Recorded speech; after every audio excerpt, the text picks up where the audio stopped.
सहनाववतु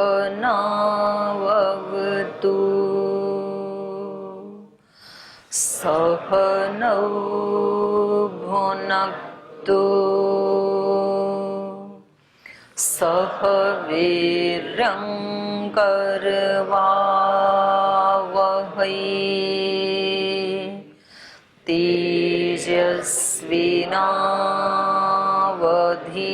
तेजस्विनावधीतमस्तु मा विद्विषावहै।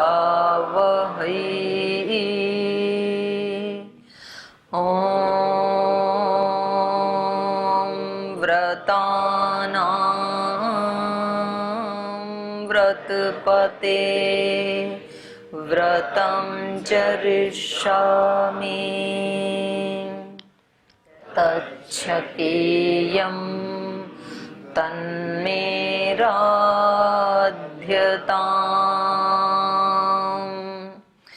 इदमहमनृतात्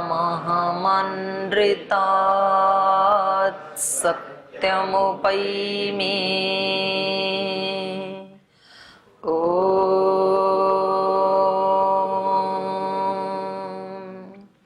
शांति शांति शांति।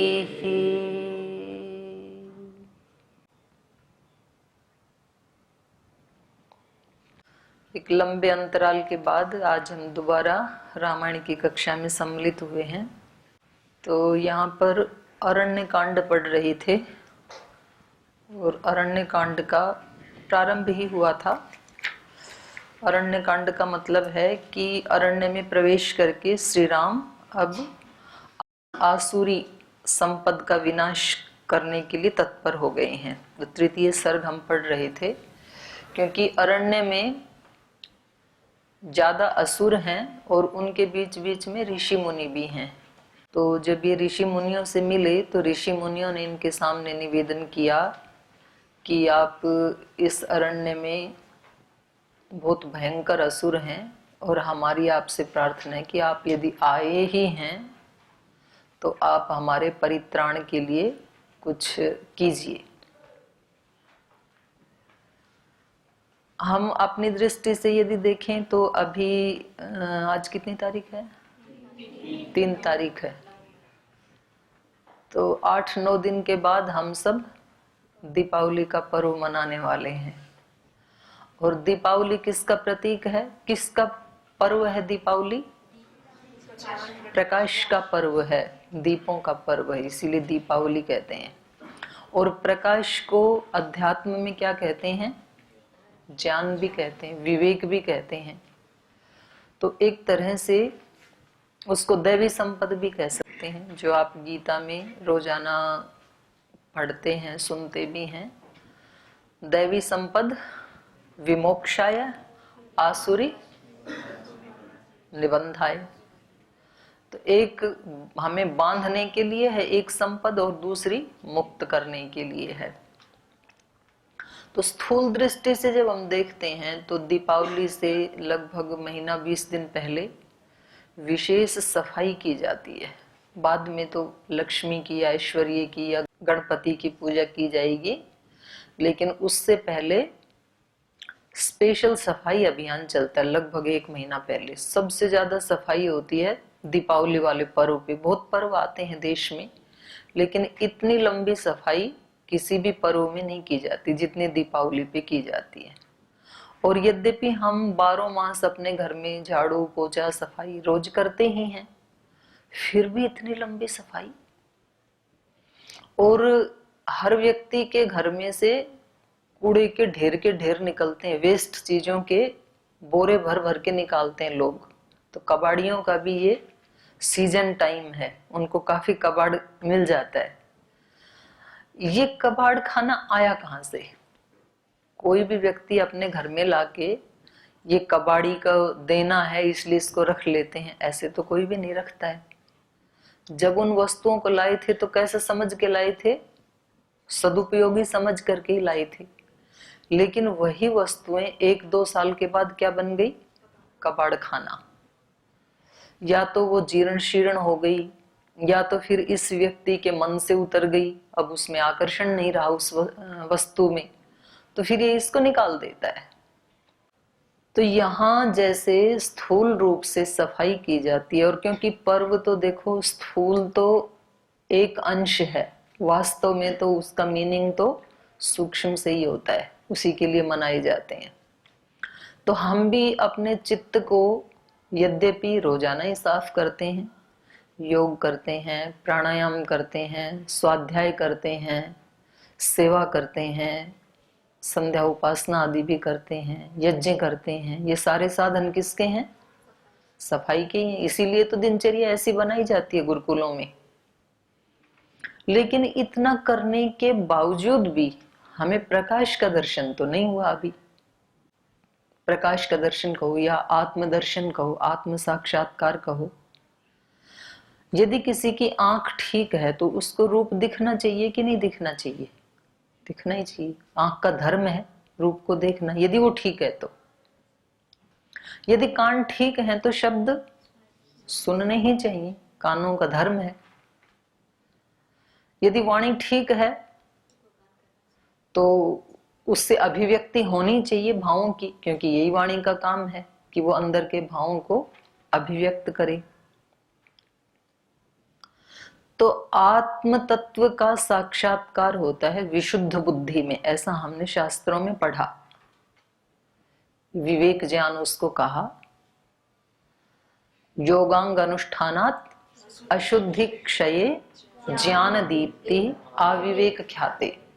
योग के अंगों का जब अनुष्ठान करते हैं तो अशुद्धि का नाश होता रहता है, और जब वो अशुद्धि पूर्ण नष्ट हो जाती है हमारे चित्त की, और चित्त प्रकाशित हो जाता है, उसी को विवेकवान कहा है। थोड़ी सी भी अशुद्धि उसमें नहीं रही, नोक के बराबर, सुई की नोक के बराबर भी। तो उसको कहते हैं कि जैसे जल में सूर्य का या चंद्र का प्रतिबिंब दिखाई देता है, ऐसे हमारे चित्त में आत्म तत्व का प्रतिबिंब दिखाई देता है, क्योंकि वो ही एक तरीका है आत्म तत्व के साक्षात्कार का। प्रतिबिंब ही दिखेगा, लेकिन वो प्रतिबिंब भी बिल्कुल स्पष्ट होता है। बाकी तो आत्मा को किससे देखें? साधन एक ही है। तो इसलिए बुद्धि तत्व को बंधन का कारण भी कहा और मोक्ष का कारण भी कहा, और वो उस तत्व का साक्षात्कार करवा करके फिर स्वयं भी शांत हो जाती है, जिसको निरुद्ध अवस्था कहा है योग में। 5 चित्त की अवस्थाएं बताई ना, तो 3 तो योग के बाहर ही हैं, और 2 जो हैं एकाग्र और निरुद्ध, तो वो योग की स्थितियां हैं। तो जो निरुद्ध अवस्था है उसमें केवल समाधि अवस्था, उसी में समाधि लगती है, तो उसमें केवल वो अपने आप से अपने आप को ही जानता है। बाकी सब क्या हो जाता है? स्वरूप शून्यम इव। समाधि का लक्षण यही तो बताया शास्त्र में। समाधि का लक्षण क्या बताया? तदेव अर्थमात्र निर्भासम स्वरूप शून्यम इव। शून्यम इव इसलिए कहना पड़ा क्योंकि शून्य तो नहीं होता है व्यक्ति का ये वाला स्वरूप, लेकिन उस समय कैसे लगता है? शून्यम इव, जैसे शरीर है ही नहीं, इंद्रियां हैं ही नहीं, मन तत्व है ही नहीं, तो सारी प्रकृति शून्य जैसे हो जाती है। तो है क्या? आभासित ये लगता है कि बस केवल आत्म तत्व ही आत्म तत्व है।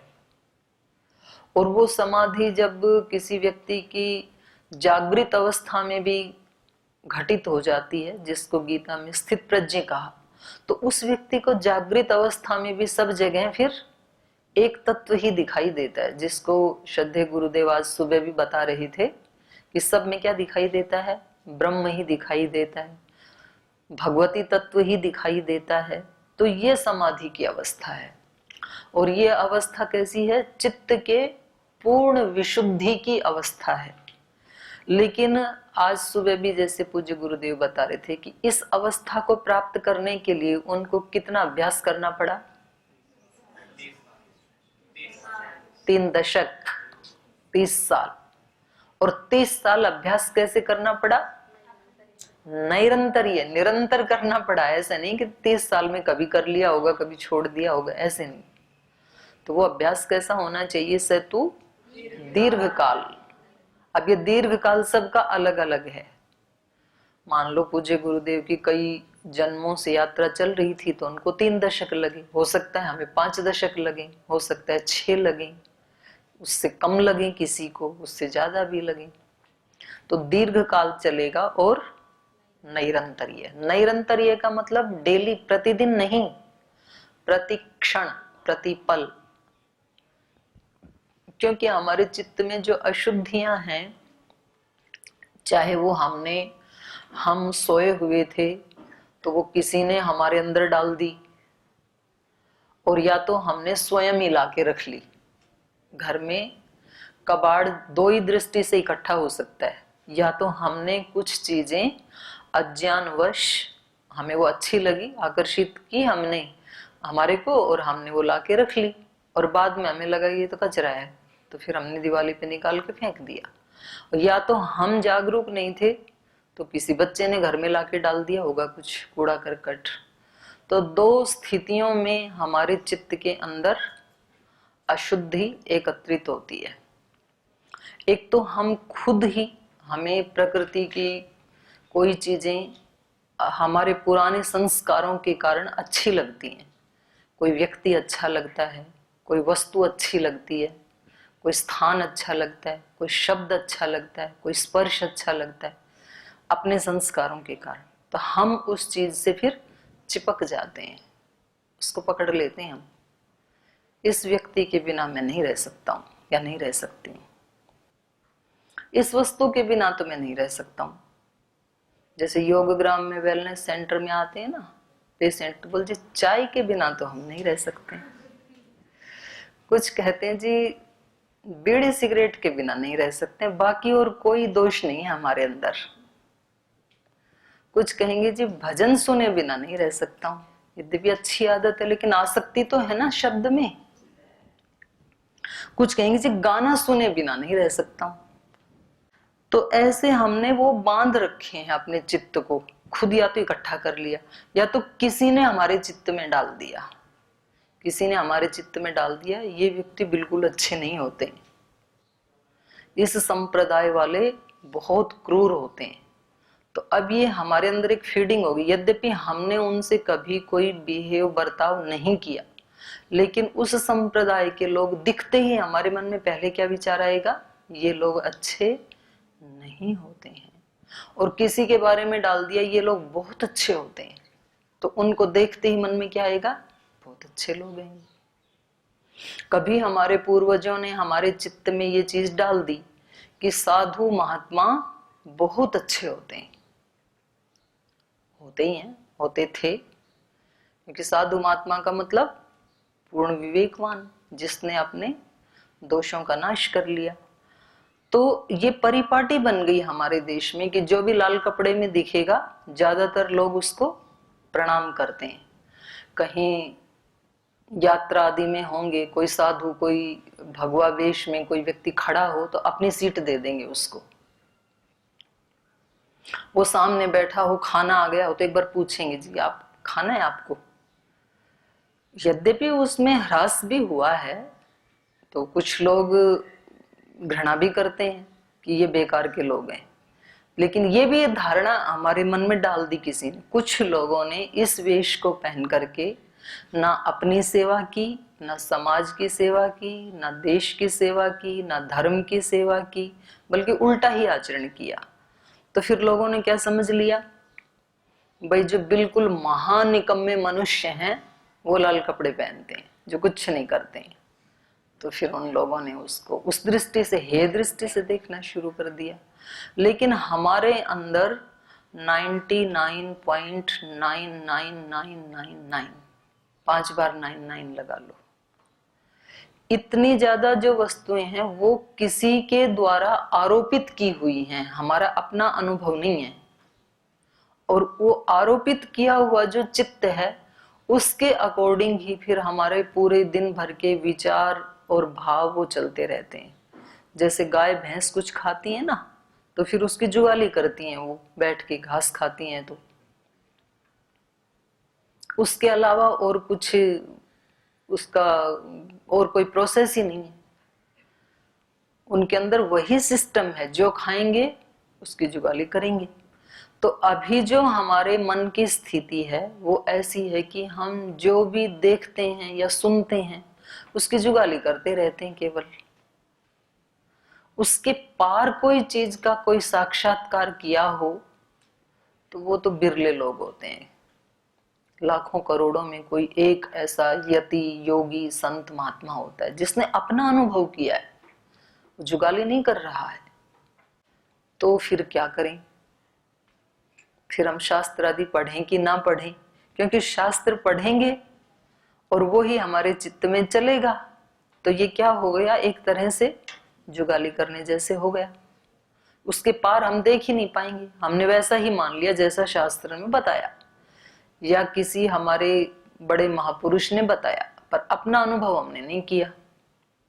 तो शास्त्र पढ़ें या ना पढ़ें, पढ़ें शास्त्र तो, क्योंकि ये प्रथम चरण है, लेकिन यहाँ रुके नहीं। क्योंकि शास्त्र को पढ़ करके यदि हमने ये सोचा कि भाई हमने जान लिया है, तो फिर ये सबसे बड़ा हमारा दुर्भाग्य हो जाएगा। क्योंकि पूज्य गुरुदेव से जान के किसी ने ये मान लिया कि योग से सब कुछ होता है और किया नहीं योग, तो ये फिर उस व्यक्ति का सबसे बड़ा दुर्भाग्य है। ये जान के कि योग से सब कुछ होता है, फिर अगला स्टेप है योग का अनुष्ठान करना। जिसको समाधि प्राप्त करनी है तो समाधि की दृष्टि से योगाभ्यास करे, क्योंकि उसको फिर ज्यादा करना पड़ेगा। समाधि के लिए तो चित्त को बिल्कुल शुद्ध करना पड़ेगा, दिवाली जैसी सफाई करनी पड़ेगी, तब प्रकाश होगा चित्त में। जिसको केवल स्वास्थ्य ठीक रखना है वो 1-1.5 घंटा कर ले, पर्याप्त है। 1-1.5 घंटा जो योगाभ्यास करेगा वो फिजिकली फिट रहेगा। जिसको विद्याभ्यास करना है तो वो प्राणायाम का 2, 2.5, 3 घंटा अभ्यास करे तो बुद्धि एकदम शार्प हो जाएगी। बहुत कठिन विषय भी बहुत आसानी से समझ में आने लगेंगे। तो अंतिम भी कोई लक्ष्य हो सकता है क्या मनुष्य का? तो अंतिम लक्ष्य है पूर्ण सुख या आत्म साक्षात्कार या ब्रह्म साक्षात्कार। उसको शब्द अलग अलग दिए शास्त्र ने, अलग अलग स्थान पे, और वो सिचुएशन एक ही है। या समाधि को प्राप्त करना, असंप्रज्ञात समाधि को प्राप्त करना। तो ये ऐसे हैं ये शास्त्र हमारे लिए कि जैसे कोई ज्योतिषी हमें ये बताए, जैसे मान लो अपने को कोई बहुत प्रामाणिक ज्योतिषी आए पतंजलि योगपीठ में, जिसपे हम सब विश्वास करते हैं, और वो व्यक्ति कहे कि ये जो आपका रिकॉर्डिंग रूम है इसमें तो नीचे पूरे के पूरे कमरे में हीरे, पन्ने, सोना 3-3 फीट दबा हुआ है, तो क्या करेंगे? क्या करेंगे? खोदना शुरू कर दोगे ना? एकदम से तैयार हो गए, और दिमाग ने कल्पना कर ली, नीचे लेयर भी बना लिया आपने तो, कि सबसे नीचे सोना होगा, उसके ऊपर डायमंड होगा, उसके ऊपर नीलम होगा। तुरंत खोदना शुरू करेंगे। तो हमारे ऋषियों ने बताया ही आपका जो शरीर है इसमें हीरे पन्नों से भी ज्यादा कीमती सुख संपदा है। इस पे विश्वास नहीं होता, खोदना शुरू नहीं करते हैं यहाँ पे। और जिनको विश्वास हो जाता है या श्रद्धा हो जाती है शास्त्र पे, गुरु पे, वो फिर लग जाता है। तो पुराणों में ऐसी बहुत कहानियां हैं। पुराणों में बड़े सत्य को कहानियों के माध्यम से समझाया है, तो वो थोड़ा इंटरेस्टिंग हो जाता है। तो वहां भागवत में एक व्यक्ति की कहानी आती है, तितिक्षु, सहन करने वाला। तो एक व्यक्ति जो है उसको इच्छा तो थी भागवत तत्व की, लेकिन उसको कभी कोई उसकी मजाक उड़ाता, कभी कोई उसका अपमान कर देता। वो थोड़ा बेचारा 2 कदम आगे चलता, 4 कदम पीछे हो जाता। तो वो हम सब की स्थिति है। थोड़ा हम योगाभ्यास करते हैं, ध्यान करते हैं, प्राणायाम करते हैं, फिर कुछ ना कुछ तो ऐसा घटित होता है, फिर 4 कदम पीछे आ जाते हैं। तो ऐसे रस्साकस्सी सी चल रही है जीवन में। तो वो अपने गुरुजी के पास गई कि गुरुजी मैं क्या करूं? आश्रम में भी आ गया, सन्यास भी ले लिया, लेकिन यात्रा कहीं आगे तीव्र गति से बढ़ती हुई मालूम नहीं पड़ती है, तो क्या करूं?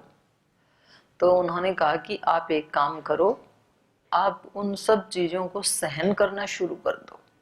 कोई कुछ भी बोले, आपको रिएक्ट नहीं करना है।